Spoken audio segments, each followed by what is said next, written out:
ጤና ይስጥልን የተወደዳችሁ እንዴት ናችሁ? ኢትዮአርሰናል ቻናላችን በአዳዲስ መረጃዎች በአዳዲስ ጉዳዮች እንደተለመደው ጀምረናል። አብራችሁን ቆዩ እስከ መጨረሻው ድረስ ብለን እንጀምራለን። አስቀድመን በማስተዋወቅ ነው የምንጀምረው። ምን ጉዳዮችን ይዘናል? በዛሬው ዕለት የበለጠ ትኩረትን የምናደርገው ጉዳቶችና የአርሰናል የዋንጫ ድል ምን ላይ ነው ያለው? ምንድን ነው? የእንግሊዝ ፕሪሚየር ሊግ ከቀናት በኋላ ይጀመራል። ኢንተርናሽናል ብሬኩ ዛሬ ከሚደረጉ ጨዋታዎች በኋላ በይፋ ይጠናቀቃል። ያንን የምንለው ለምንድን ነው?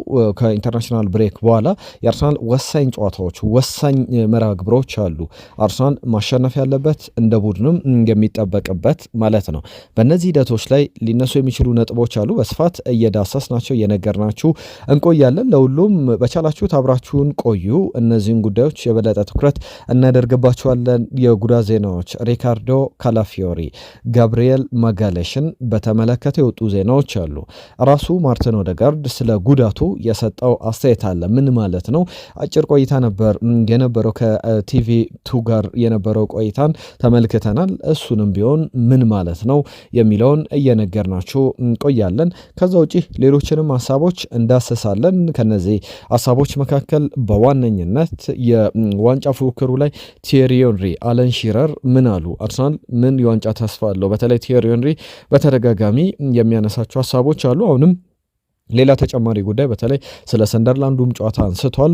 አለን ሺረርን በተመለከተ ደግሞ ስለ ማንቸስተር ሲቲ ከአርሰናል ትከሻ ጀርባ መተንፈስ ሚኬል አርቴታ የአርሰናል ተጫዋቾች እንዴት ይረዱታል የሚለውን ጉዳይ አንስቷል። ሌሎችም ተንታኞች ያነሷቸው ጉዳዮች አሉ። ስለ ሚኬል ሜሬኖ፣ ስለ ቪክተር ዮኬሬሽ፣ ስለ አርሰናል ቡድን የዋንጫ ተስፋ የተነሱ ጉዳዮች አሉ። በስፋት ትሰሙታላችሁ። አንዳንድ ተጫዋቾችንም እያነጻጸርን ቆይታ የምናደርግ ነው የሚሆነው። ለሁሉም በቻላችሁት አብራችሁን ቆዩ። ሀሳቦቻችሁን ጻፉልን። በምናነሳቸው ጉዳዮች ላይ ቻናሉን ሰብስክራይብ ካላደረጋችሁ ሰብስክራይብ አድርጉ፣ ቤተሰብ ሁኑ። በየዕለቱ አዳዲስ ጉዳዮች ይዘን እየመጣ እንገኛለን። ከዛ በተጨማሪም ይህንን ቪዲዮ ላይክ አድርጋችሁ ጀምሩ።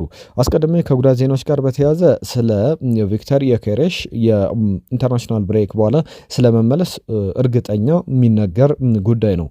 የአርሰናል ቡድን ኦፊሻል ስቴትመንቶች ይጠበቃሉ። ነገር ግን እንዲሁ በጀርባ ከሚነሱ ሀሳቦች መካከል ቪክተር ዮኬሬሽ አስቀድሞም ጉዳቱ ያን ያክል ከባድ እንዳልነበር ይታወቃል። ለጥንቃቄ ከጨዋታው ውጭ የተደረገበት ሳምንታት ነበሩ። አሁን ደግሞ ከሱ ይልቅ ሌሎችም ተጫዋቾች ከጉዳታቸው ያገግማሉ። በተለይ የመጀመሪያ ቀናት ላይ የሚጠበቁ ቶሎ የሚመለሱ ተጫዋቾች አሉ። አንደኛው ቪክተር ዮኬሬሽ ነው። ሌላኛው ጋብሪኤል ማርቲኔሊ ነው። ሌላኛው ኖኒ ማዱዌኬ ነው። ከነዚህ ሶስት ተጫዋቾች በተጨማሪ ግን በሙሉ ጤንነት በሙሉ ፊትነስ ጥሩ ደረጃ ላይ እናገኛቸዋለን ብለን የምንጠብቃቸው ተጫዋቾች አሉ። ከነዚህ መካከል አንደኛው ካይ ሃቨርትዝ ነው። ካይ ሃቨርትዝን በተመለከተ ምናልባት እስከ ቼልሲ ጨዋታ ድረስ በደንብ ይደርሳል ተብሎ ይጠበቃል። ከዚህ በፊት ብለነዋል። ዘንድሮ በቀድሞ ቡድናቸው ላይ ግብ ያስቆጠሩ ተጫዋቾች አሉ። ለምሳሌ አንደኛው ኤቤሬቼዜ ነው። ኤቤሬቼዜ ክሪስታል ፓላስ ላይ ግብ አስቆጥሮ እንግዲህ ለአርሰናል ወሳኝ መሆኑን በጣም በዛ ግብ የተጠናቀቀ ለአርሰናል 3 ነጥብ ያስገኘበት ጨዋታ ነበረ። አሁን ደግሞ ኖኒ ማዱዌኬ እንዲሁም ደግሞ ካይ ሃቨርትዝ በቼልሲ ጨዋታ ላይ ተገኝተው ግብ አስቆጥረው እንደ ኤቤሬቼዜ የሉ ያንን ነገር ያሳያሉ ተብሎ ይጠበቃል። ካይ ሃቨርትዝ ከዓመት ዓመት በጣም የተሻሻለ ተጫዋች ነው። 2023/24 ላይ ቁጥሮቹን ስንመለከት 51 ጨዋታዎችን ነበር ያደረገው። በእነዚህ 51 ጨዋታዎች ግን ያስቆጠረው 14 ግቦችን ነበረ። በቀጣይ ዓመት ማለትም 2024/25 የውድድር ዘመን ላይ 14 ግቦችን አስቆጥሯል። በተመሳሳይ እንደ 2023/24 ነገር ግን በዚህ በ2024/25 ያስቆጠረው 14 ግብ በ30 ጨዋታዎች ነው። ያ ማለት በየአንዳንዱ ጨዋታ ከሞላ ጎደል አንድ ግብ ያስቆጠር ነበር ማለት ነው። ይህንን ጀርመናዊ አሁን ሚኬል አርቴታ አጥብቆ በሚፈልግበት ሰዓት ላይ የተገኘ ይመስላል። የሪካርዶ ካላፊዮሪ የጉዳት ዜና ከጣሊያን ብሔራዊ ቡድን ስለመመለሱ ትናንትናም በስፋት አንስቼላችኋለሁ። ተጫዋቹን በተመለከተ ብዙ ሀሳቦች ተነስተዋል፣ ብዙ ነገሮች ተብሏል። ሪካርዶ ካላፊዮሪ ከጉዳቱ አገግሟል የሚሉ የአርሰናል ምንጮችን እየተመለከተን እንገኛለን። ጉዳቱ ያን ያክል የሚያሳስብ አይደለም። ከጉዳትም በተጨማሪ ለቶትናም ጨዋታ የሚደርስ ተጫዋች ነው በሚሉ እየተነሱ ያሉ ጉዳዮች አሉ። በእርግጥ እሱም ባይኖር ሉዊስ ስኬሊ እሱም ቦታ መተካት ይችላል በመከላከሉ ረገድ። በማጥቃት ረገድ ግን ዘንድሮ የተለየ አይነት ዳይሜንሽን ለሚኬል አርቴታ ቡድን የሰጠ ተጫዋች ነው። የሚዋለልበት መንገድ ከፊት ኬዎስ ነው የሚፈጥረው ብሎታል ሚኬል አርቴታም ጭምር ስለ ተጫዋቹ በግልጽ በሰጠው አስተያየት ላይ ያንንም በደንብ በግልጽ ባጽኖት እንመለከተዋለን ብለን እንጠብቃለን። በእነዚህ ጨዋታዎች ላይ ከሪካርዶ ካላፊዮሪ ጋር በተያዘ በተለይ በሱ ቦታ ላይ የሚጫወቱ አጥቂዎች ምን ያክል ፕሮግረስ እንዳደረጉ ምን ያክል ካምናው እንደተሻሻሉ ገና በውድድር ዓመቱ የ11 የ12 የ13 ጨዋታ ዕድሜ መመልከት ይቻላል። ሊያንድሮ ትሮሳርድ በአጠቃላይ በጣም የሚገርም የውድድር ጊዜን እያሳለፈ ይገኛል። በፕሪሚየር ሊግ ላይ ለምሳሌ ለአርሰናል 4 ነጥቦችን ያስገኘባቸው ግቦችን አስቆጥሯል። በቻምፒየንስ ሊግ ላይ ግብ አስቆጣሪ ነው። የአሲስት ቁጥሮቹም የሚገርሙ ናቸው። ይህ በሪካርዶ ካላፊዮሪ ጎን በመጫወት የመጣ ነው። የጋብሪኤል ማርቲኔሊም በተመሳሳይ የሚጠቀስ ነው። ጋብሪኤል ማርቲኔሊም ቁጥሮቹ ካምናው በጣም እንደተሻሻለ በጣም ሻርፕ እንደሆነ እናንተም መመልከት ትችላላችሁ። በሜዳ ላይ እንቅስቃሴ ሁሉ ይህ ሁሉ የሪካርዶ ካላፊዮሪ ተጽዕኖ እንደሆነ መናገር ይቻላል። ለሁሉም ሪካርዶ ካላፊዮሪ ከጣሊያን ብሔራዊ ቡድን በጊዜ ትናንትና በኖርዌይ የተሸነፉበት ጨዋታና በዓለም ዋንጫ ፕሌይኦፍ ላይ ይጫወታሉ። ነገር ግን በቀጥታ ዓለም ዋንጫው ላይ መሳተፏን ያረጋገጠችው ኖርዌይ ናት። የኖርዌይ ብሔራዊ ቡድን ማርቲን ኦዴጋርድ ከቡድኑ ጋር ነበረ ትናንትና የሰጠው አስተያየት አለ። እሱን እመለስበታለሁ። የጋብሪኤል ማጋሌሽ ጉዳይ ብዙ ሲያስብል ነበረ።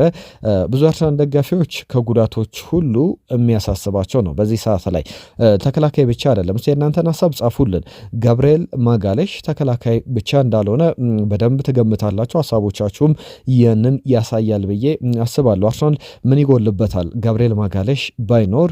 በመከላከል ረገድ ፒየሮ ኢንካፔ የሱን ቦታ አይሸፍንም ወይ? ወይስ ደግሞ ክርስቲያን ሞይስኬራስ የሱን ቦታ አይሸፍኑም ወይ? ሪካርዶ ካላፊዮሪም በሱ ቦታ ላይ መጫወት የሚችሉ ተጫዋቾች ናቸው። የሱን ቦታ አይሸፍኑም ወይ? ሀሳቦቻችሁን ጻፉልን። እኔ አንዳንድ ጉዳዮችን ላንሳ። ጋብሪኤል ማጋሌሽ ከብራዚል ብሔራዊ ቡድን ውጭ ሆኗል። ወደ አርሰናል የሕክምና ማዕከል መጥቷል። በዚህ በለንደን ኮሎኒ በቀድሞ የአርሰናል የልምምድ ማዕከል አሁንም በአዲሱ ስሙ በሶባ ሪያሊቲ ትሬኒንግ ሴንተር እየተመለከት ነው እንገኛለን። የአርሰናል ሰዎች የቅርብ እስካኖችን ኤምአርአይ ምርመራዎችን እያደረጉለት ይገኛሉ። የመጨረሻ ውሳኔዎች ይጠበቃሉ።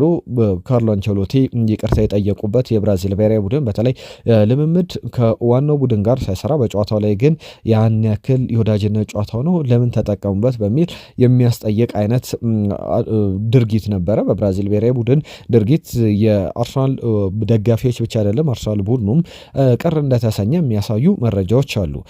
በጣም ስጋት ነው እሱ አለመኖር ማለት።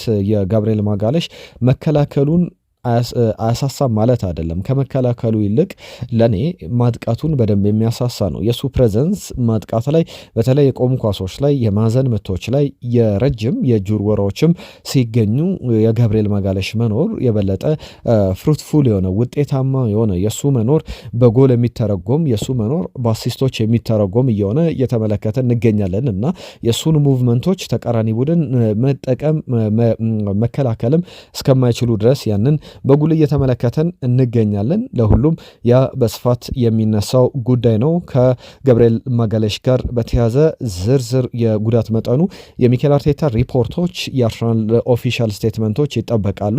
ነገር ግን እስከ መቼ ከሜዳ ሊርቅ ይችላል? በተለይ ደግሞ ቢያንስ በትንሹ 2 ሳምንታት የሚሉ ሀሳቦች አሉ። ትናንትናም በስፋት አንስቼ የላቸዋለሁ።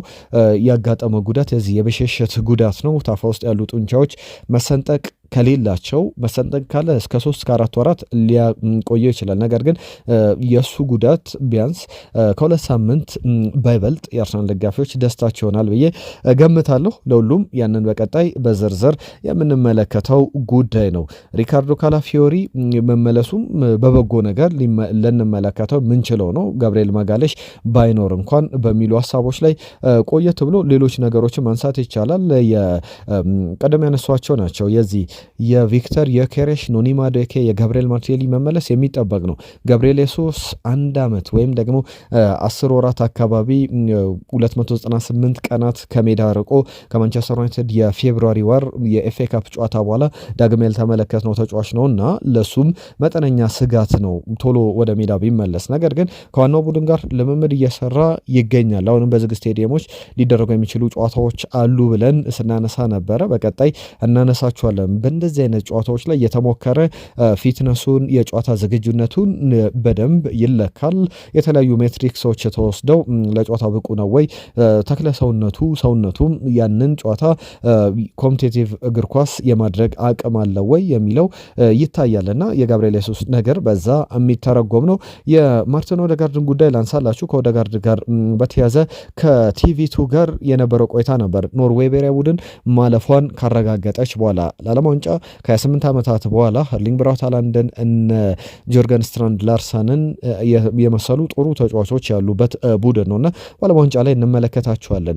ለ28 ዓመታት ዓለም ዋንጫ ላይ አላለፈም ነበር የኖርዌይ ብሔራዊ ቡድን። አሁን በኖርዌይ ብሔራዊ ቡድን በኩል ማርቲን ኦዴጋርድ እንግዲህ በመልበሻ ቤት ተገኝቶ ሲያስጨፍርም ተመልክተው ነው ነበረ። ትናንትና ቆይታ አድርጎ ነበር። የሰጠው አስተያየት ነበረ ከጨዋታው መጠናቀቅ በኋላ ከቲቪ2 ጋር በነበረው ቆይታ የጉዳት ነገር እንዴት ነው ተብሎ ነበረ። በጥሩ መንገድ እየተሻሻለ እያገገምኩ እገኛለሁ ብሏል። አሁን ዛሬ የተደረገው የኖርዌይ እና የጣሊያን ብሔራዊ ቡድን ጨዋታ ለኔ ጨዋታው በጣም እርሊ ነው፣ ገና ነው፣ ከጉዳት እንደ ማገገሜ ገና የሚቆጠር ነው። ነገር ግን ጥሩ ነው፣ ፕሮግረስ እያደረገ ነው። የሕክምና ሂደቴ በጥሩ መንገድ መቼ ትመለሳለህ ተብሎ ሲጠየቅም በጣም በቅርቡ የሚል አስተያየቱን ሰጥቷል። ያ ማለት በቀጣይ የቶትናም ጨዋታ ላይ በደንብ እንመለከተዋለን ብለን እንጠብቃለን። የሚኬል አርቴታ ሌሎች ዝርዝር ሪፖርቶች ግን ይጠበቃሉ። ለሁሉም እነዛን የምናነሳሳ ነው የሚሆነው። ከአርሰናል ጋር በተያዘ በስፋት ሊዳሰስ ሊነሳ የሚገባው ጉዳይ ነው። ለሁሉም እነዚህን ጉዳዮች አነሳን። ከጉዳት ዜናዎች ጋር በተያዘ ስለ ዋንጫ አሸናፊነት ግን ብዙ ሀሳቦች እየተሰጡ ይገኛሉ። ፖል ዲኮቭ የቀድሞ የፕሪሚየር ሊግ ተጫዋች ነው። ስለ አርሰናል ዝርዝር ነገሮችን አንስቷል። ቲየሪ ኦንሪ፣ አለን ሺረርን አይነት አስተያየት ሰጪዎችን አንስተናል። አስቀድሜ ግን አንድ ጥያቄ ልጠይቃችሁ። በአርሰናል ቤት የእናንተ ምርጡ ግራግር ተጫዋች ማን ነው? ስሞችን ልጥቀስላችሁ። ሮበን ቫን ፐርሲ፣ ሉካስ ፖደልስኪ፣ ሜሴት ኦዚል፣ ግራኒት ዣካ። ከእናንተ ምርጡ የግራግር ተጫዋች ማን ነው የሚለውን አነሳ ልጠይቃችሁና እኔ አንዳንድ ነጥቦችን ላንሳ። ቡካዮ ሳካ ከተጫወትካቸው ተጫዋቾች በሙሉ ላንተ ማን ነው ምርጡ ተብሎ ተጠይቆ ነበረ። ምናልባት አለ ቡካዮ ሳካ፣ ሜሴት ኦዚል እኔ በጋራ ከተጫወትኳቸው ተጫዋቾች በእንግሊዝ ብሔራዊ ቡድንም በአርሰናልም ምርጡ ሜሴት ኦዚል ነው የሚል ነገር አስቀምጧል። የእናንተ ግራግር ምርጡ ተጫዋች ደግሞ ማን ነው የሚለውን ጻፉልን። መለስ ብለን ነገም በሚኖረን ቪዲዮ ላይ በስፋት እናነሷለን። ስለ አንድ ተጫዋች መለስ ብዬ ላንሳላችሁ። 70 ሚሊዮን ዩሮ አርሰናል የከፈለበት ከዛ በኋላ እንዴት በዚህን ያክል ደረጃ ተሳሳትን፣ ብዙ ፐርፎርም አላደረገም ተብሎ በብዙ መገናኛው ጭምር ይብጠለጠል ነበር። አይቬሪ ኮስታዊው ኒኮላስ ፔፔን በተመለከተ በአርሰናል ግን ቁጥሮቹ በጣም ያስገርሙኛል። አንዳንዴ 50 ያክል የግብ ተሳትፎ ነበሩት። በጣም ብዙ የሚጫወት ተጫዋች አልነበረም። ነገር ግን አሁን እሱን ከፍሎሪያን ቨርዝ ጋር የሚያነጻጽሩት እየመጡ ይገኛሉ። 50 የግብ ተሳትፎ ከአርሰናል ከለቀቀ በኋላ ቢሆንም ፍሎሪያን ቨርዝ 15 ጨዋታዎችን አድርጎ አንድም የግብ ተሳትፎ የሌለው ተጫዋች ነው። ከዛ ውጪ ሌላ ተጫዋች ላንሳላችሁ። ከፋቪዮ ቬራ ጋር በተያዘ ከፍሎሪያን ቨርዝ ጋር ያነጻጽሩታል። 2022/23 የውድድር ዘመን ላይ በመጣበት ዓመት ላይ 499 ደቂቃዎችን ወይም 500 ደቂቃዎችን በሜዳ ላይ ያሳልፈው 3 የግብ ተሳትፎ ነበረው በፕሪሚየር ሊግ ላይ። ፍሎሪያን ቨርዝ በዚህኛው የውድድር ዘመን በ11 ጨዋታዎች 693 የፕሪሚየር ሊግ ደቂቃዎችን በሜዳ ላይ ያሳልፈው አንድም የግብ ተሳትፎ የለውም። ያ የሚነሳ ነው። ባለፈው ማርቲን ዙሜንዲ የስፔን ብሔራዊ ቡድን ሲጫወት ግብ አስቆጥሮ ነበር። በጣም ቆንጆ ግብ ነበር ያስቆጠረው። ሮድሪ ስለ ተጫዋቹ የሰጠው አስተያየት አለ። እንግዲህ እኔ ብሔራዊ ቡድን ስለቅ ወይም በጉዳት ከብሔራዊ ቡድኑ ውጪ ሲሆን ለዚህኛው ተጫዋች ያስረከብኩት ነገር ነበረ ለሮድሪ ነው ይህንን ሀሳብ የሚያነሳው። ቁልፎቹን ለሱ ሰጥቼው ነበር ብሏል። በጣም ጥሩ የውድድር ጊዜን እያሳለፈ እንዳለ ግን መመልከት ይቻላል። ቲየሪ ኦንሪ እነ አለን ሺረር ያነሷቸውን ሀሳቦች ላንሳና ወደ ሌሎች ጉዳዮች አልፋለሁ። ቲየሪ ኦንሪ በቶትናም ጨዋታ እንግዲህ ከቶትናም ጋር በተቃራኒ 11 ጊዜ ተጫውቷል። ሁል ጊዜ የሚያነሳቸው ሀሳቦች አሉ። ቶትናም ማለት እንግዲህ ከዚህ በፊት ልጆቹን እንኳን ወደ ኤምሬትስ ወስዶ ከቶትናም ጋር ስጫወት እኔ ደስተኛ አይደለሁም፣ ሁሌ እነሱን ሁሌ ማሸነፍ አለብን የሚል ሀሳቡን ያነሳል። ከቲየሪ ኦንሪ ጋር በተያዘ የሚነሳ ዝርዝር ጉዳይ ነው። ከቶትናም ጋር ተጫውቼ አንድም ጊዜ ተሸንፌ አላቅም በኬሬሬ በተለያዩ ቆይታ በተለያዩ ጨዋታዎች ይላል። ያንንም ሁል ጊዜ ስናገር በደስታ ነው ብሎ የሚናገራት ነገር አለች። 7 ጨዋታዎችን አሸንፏል። 6ቱን ይቅርታ 4ቱን ባቻ ውጤት ከ11 ጨዋታዎች ማለት ነው 7ቱን ያሸነፈበት አንድም ሽንፈት ያላስመዘገበበት ነው። ስለ አርሰናል ግን አንዳንድ ነገሮችን ያነሳል። እንደ ደጋፊ ስለ ፕሪሚየር ሊግ ዋንጫ ፕሪዲክት ሲደረግ እንዴት ነው አርሰናልን የምትገምተው በዋንጫ በፕሪሚየር ሊጉ የዋንጫ አሸናፊነት ላይ ተብሎ ተጠይቆ ነበረ።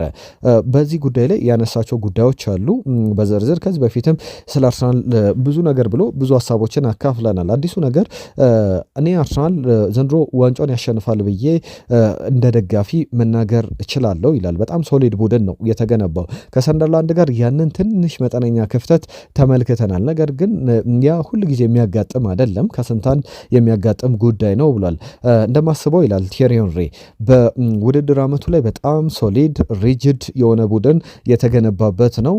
ዲፈረንሱን ከባለፉት ዓመታት በደንብ መመልከት ትችላላችሁ። ከኋላ ያሉትን ተጫዋቾች ብቻ ስም መጥራት ይበቃችኋል ይላል። በጣም በሚገርም ሁኔታ የሚከላከል ቡድን ነው። በጥሩ መንገድ የምትከላከል እንደ ቡድን የምትከላከል ከሆነ ጥሩ ነው። እንደ ቡድን የማትከላከል ከሆነ ግን ኤክስፖዝ ትሆናለህ፣ ግቦች ይቆጠሩባል፣ ዋንጫ ማሸነፍ ከባድ ነው። ከሰንደርላንድ ጋር ያጋጠመው በጣም ከብዙ አንዴ በአርሰናል ሜት ዘንድሮ የምትመለከቱት ጨዋታ ሊሆን ይችላል እንጂ እንደዚህ አይነት ተደጋጋሚ ነገሮችን አትመለከቱም በሚል የሚያነሳው ጉዳይ አለ ቲየሪ ኦነሬ በእነዚህ ጉዳዮች ላይ። ነገር ግን ኤቭሪዋን እንደሚያምነው ይላል፣ ሁሉም ሰው እንደሚያምነው ይህ ዓመት የአርሰናል ነው። እኔም ያንን ነገር በደንብ መናገር እችላለሁ። ሚኬል አርቴታ ለአርሰናል ደጋፊዎችም ይህ ዓመት የዋንጫ ነው ብሎ ይናገራል። የቀድሞ ኒውካስል ዩናይትድ ተጫዋች የአሁኑ ተንታኝ አለን ሺረርን በተመለከተ ስለ አርሰናል በተለይ በዋንጫ ጉዳይ ላይ ያነሳቸው ጉዳዮች አሉ። አሁን ለአርሰናል ደጋፊዎች አንዳንዶች አስተያየት ሲሰጡ የአርሰናል ቡድንን በተመለከተ ከሚያነሷቸው ጉዳዮች መካከል በእርግጥ ይህ የአርሰናል ቡድን ማንቸስተር ሲቲ መምጣቱ ያሰገዋል የሚሉ ብዙ ሀሳቦች ይነሳሉ። ይህንም በተመለከተ ደጋፊዎች ያን ስጋት ሊገባቸው ይችላል ይላል። የአርሰናል ደጋፊዎች ግን ያ ስጋት አሁን ሊገባቸው ስጋት በጣም ሊሰጉ የሚገባበት ጊዜ አይደለም ይላል። ፕሪሚየር ሊጉን ስለማሸነፍ ነው እንጂ ማሰብ ያለባቸው ማንቸስተር ሲቲ ስለመምጣቱ ሊያስቡ አይገባም ይላል። ምክንያቱም ለምሳሌ ከሰንደርላንድ ጨዋታ በኋላ ማንቸስተር ሲቲ እየመጣባችሁ ነው፣ ትከሻችሁ ላይ እየተነፈሰ ነው ብለን መናገር አንወድም። ምክንያቱም ደግሞ እነዚህ ተጫዋቾች ከደጋፊዎች በላይ ማንቸስተር ሲቲ የለም ብለው ወይም የፔፕ ጋርዲዮላ ቡድን ከዋንጫ ፉክክር የሚሰረዝ ነው ብለው አያምኑም። ምክንያቱም ባለፉት ዓመታት የፔፕን ብቃት የፔፕን ቡድን በደንብ የተመለከቱ ተጫዋቾች ናቸው እና ያንን በደንብ ይቀበላሉ ብዬ አስባለሁ ይላል። በዚሁ በሚያነሳቸው ጉዳዮች ላይ በእርግጥም ትክክለኛ ኮንሰርን ትክክለኛ ሀሳብ እያነሳ እንደሆነ መናገር ይቻላል። እነዚህ በስፋት እየተነሱ ያሉ ጉዳዮች ናቸው። ከሚኬል አርቴታ ቡድን ጋር በተያዘ በእርግጥ ዘንድሮ የዋንጫ ዓመት እንደሆነ እየተናገረ ይገኛል።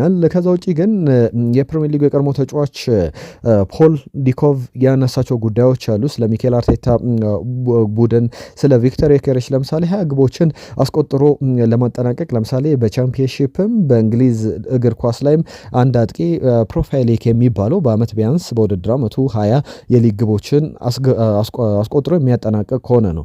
እንዴት ላያስቆጥር አይችልም ብላችሁ ታስባላችሁ? ዴክላን ራይስን፣ ኤዜን፣ ሳካን፣ ትሮሳርድን፣ ማርቴሊን አይነት ተጫዋቾች ከኋላ ኖረው ማርቲን ዙቢሜንዲም ኖረው 20 ግቦችን ቪክተር ዮኬሬሽ ላያስቆጥር አይችልም የሚል ነገር ያነሳል። የእናንተ ግምት ቪክተር ዮኬሬሽ እስቲ ምን ያክል ግቦችን አስቆጥሮ ያጠናቅቃል ብላችሁ ታስባላችሁ? የእናንተን ሀሳብ ጻፉልን። ፖል ዲኮቭ ግን ቪክተር ዮኬሬሽ አመቱ ነው ፊት ሆኖ ከቀጠለ ያንን ነገር በደንብ ያሳኳል የሚል እምነት አለው። ከዛ ውጪ ስለ ሚኬል ሜሬኖም ያነሳል። እኔ በአመታት ከተመለከትኳቸው ዝውውሮች መካከል ምርጡ ነው፣ እንዲሁም በጣም ዝቅተኛ ግምት የሚሰጠው ዝውውር ነው እንጂ በጣም ከግምቶች በላይ ጥሩ ዝውውር እንደሆነ መናገር ይችላለሁ በሚል ሀሳቡን ያነሳል። ከዛ በተጨማሪ አርሰናልን እንዴት ትራንስፎርም እንዳደረገው እሱም እንደ ሴንተር ፎርዋርድ ሲጫወት በተለያዩ ቦታዎች ላይ በደንብ መመልከት ትችላላችሁ። ታውቁታላችሁ ምርጥ ዝውውር ነው በማለት ያነሳል። ከአርሰናል ጋር በተያዘ ስለ ዋንጫ ፉክክሩም ስለ ሌሎች የሚያነሳቸው ጉዳዮች አሉ። ፖል ዲኮቭ በተለይ ደግሞ በቀጣይ 3 ጨዋታዎች በጣም ወሳኝ እንደሆኑ ያነሳል። እርግጥ ነው በጣም ወሳኝ ናቸው። ቼልሲ፣ ባየር ሙኒክ እንዲሁም ደግሞ ቶትናም ሆትስፐር፣ የመጀመሪያው ቶትናም ነው፣ ከዛ ባየር ሙኒክ፣ ከዛ ቼልሲ የሚደረጉ በጣም ወሳኝ ጨዋታዎች ናቸው። ባለፉት ጊዜያት ላይ ፖል ዲኮቭ እንደሚለው ከሆነ ለሊቨርፑል ተመሳሳይ ነገሮች ሲነሱ ነበር።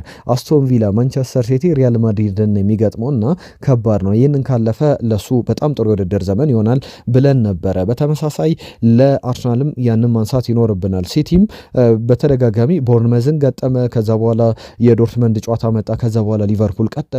ቀላል ጨዋታዎች አልነበሩም ለነዚህ ቡድኖች። አሁንም ለአርሰናልም ተመሳሳይ ነገር ይነሳል። እነዚህ 3 ጨዋታዎች ካለፈ ባያልፍ እንኳን በጥሩ መንገድ ገና ኖቬምበር ላይ ነውና ብዙ የሚያሰጋ ነገር የለውም ለአርሰናል የዋንጫ ፉክክር። ነገር ግን እነዚህ በጣም ወሳኝ ጨዋታዎች ይመስሉኛል የሚል ሀሳቡን ያነሳል። ክሪስቲያን ሞይስኬራ ስለ አርሰናል የውድድር ዓመት እንዲሁም እኔ ሕፃን እያለሁ ጀምሮ አርሰናልን እየደገፍኩ ነው ያደግኩት ይላል። የኮሎምቢያዊ ተጫዋች በስፔን ያደገው የአርሰናልን ጨዋታ ፕሪሚየር ሊግን ስመለከት የምመርጠው መለያ የምመርጠው ቡድን አርሰናልን ነበረ። ስመለከታቸው ስደግፋቸው ነው ያደግኩት ይላል። ወደ አርሰናል ከመምጣቴ በፊትም በእኛ ቡድን ውስጥ በዛ በስፔን ከነበሩ ተጫዋቾች መካከል መጥተው ሚኬል አርቴታን አታናግረው፣ ካናገርከው ያሳምናል ብሎኝ ነበር። እንዳሉትም ነው የሆነው። አናገርኩት፣ በግልጽ ነበረ፣ ወዲያው ነበር ያሳመነኝ። አርሰናል እንግዲህ ዘንድሮ የተለየ ቡድን ስብስብ ያለው ምርጥ የውድድር ጊዜን ያሳልፋል ብዬ እጠብቃለሁ የሚል ሀሳቡን አካፍሏል። ለሁሉም እነዚህ በስፋት የሚነሱ ጉዳዮች ናቸው።